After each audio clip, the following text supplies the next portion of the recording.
Bagaimana pendapat Ustadz tentang artis-artis yang hijrah? Mereka suka berpendapat di medsos dan nasihatnya kadang menyimpang sehingga membuat orang-orang awam atau yang baru hijrah jadi bingung. Ya, hijrahnya mereka kita hukumi secara zahir saja ya. Kita nggak tahu niat mereka. Kalau zahirnya langkah mereka itu langkah yang sesuai dengan aturan Allah dan Rasulnya, ya alhamdulillah. Berpendapat di medsos ini masalah lain. Dia bicara masalah agama, dia ahlinya bukan. Kalau bukan ya jangan dijadikan narasumber dalam hal itu. Kenapa harus bingung? Kalau seseorang itu belajar ilmu dari ahlinya, dia nggak bingung. Yang bingung itu adalah orang yang belajar ilmu dari yang bukan ahlinya. Ya. Jadi kita posisikan saja dia artis, ya sudah, artis itu artis, bukan ustadz. Kalau dia bicara nasihat begini begitu, tunggu dulu, tanyakan dulu bener nggak ini dia ngomongnya. Allahu a'lam. Apakah seseorang yang berbuat syirik karena kurangnya ilmu atau tidak memiliki ilmu masuk neraka? Samakah status mereka dengan orang kafir? Ini ada dua masalah ya. Pertama, hukum perbuatannya. Kalau memang itu masuk kategori syirik, yaitu perbuatan syirik namanya. Bisa asghar, bisa akbar. Tapi pelakunya bagaimana? Nama pelakunya di dunia namanya pelaku syirik. Dia ketika melakukan itu, dia dikatakan dia melakukan perbuatan syirik di dunia. Tapi apakah berarti dia kafir? Dilihat dulu. Ada enggak penghalang-penghalang jatuhnya vonis kafir atau musyrik kepada orang ini? Seperti misalnya syirik yang dia lakukan itu adalah syirik yang halus, yang tersembunyi, yang tidak diketahui kecuali oleh orang-orang yang benar-benar belajar ilmu akidah dengan mendalam. Banyak orang yang belum memahami, belum menyadari kalau itu masuk kategori syirik. Ya tentunya ini tidak bisa disamakan dengan perbuatan syirik yang jelas-jelas, yang orang awam pun faham kalau itu syirik. Kemudian dia melakukan itu atas sukarela atau terpaksa, ada yang maksa dia. Ataukah dia punya takwil yang masih bisa diterima?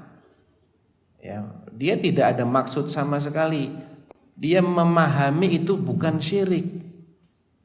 Misalnya seperti itu, maka ini juga merupakan penghalang dia untuk dianggap musyrik atau kafir di sini. Adapun di akhirat ini beda lagi, kita nggak tahu.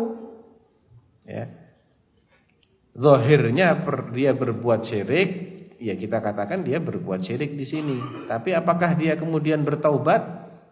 Ataukah dia tidak bertaubat sama sekali? Kan ini kita nggak tahu, gitu loh. Padahal yang namanya orang dihukumi masuk neraka itu kalau dia nggak taubat dari dosanya. Tapi kalau si pelaku perbuatan syirik atau kufur ini kemudian dia taubat dengan taubatan nasuha, ya dia nggak masuk neraka, insya Allah. Jadi menghukumi orang masuk neraka itu lebih kompleks lagi. Ya. Itu hukum yang sifatnya ghaib, hukum akhirat itu kita nggak bisa pastikan, nggak bisa kita pastikan. Yang mukmin aja kita nggak bisa pastikan dia masuk surga, ya. Kecuali kalau ada dalil yang jelas-jelas menyebutkan fulan min ahlil jannah, fulan min ahlin nar.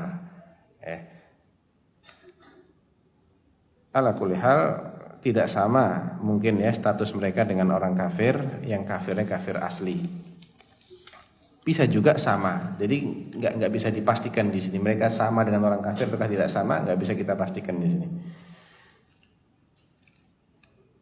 Ini baru. Bagaimana jika seseorang mengimani, yakin bahwa Allah memiliki nama-nama dan sifat-sifat yang indah dan mulia, namun ia belum mengetahui dan mempelajari nama-nama dan sifat-sifat Allah? Ya, imannya itu secara global sudah benar. Tinggal setiap dia mendapatkan dalil, bahwa di antara nama-nama Allah yang indah tadi adalah misalnya Ar-Rahman, Ar-Rahim, dia imani secara khusus.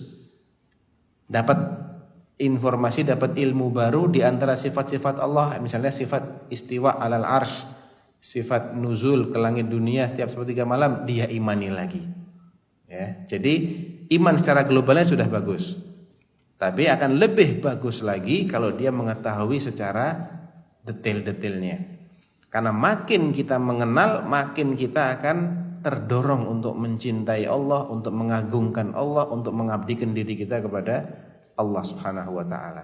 Sebaliknya makin kita tidak punya informasi tentang Allah Subhanahu wa taala selain yang sifatnya global tadi, makin lemah dorongan untuk mencintai Allah, untuk mengagungkan Allah, untuk mengabdikan diri kita kepada Allah. Tapi secara teori dia sudah benar di sini.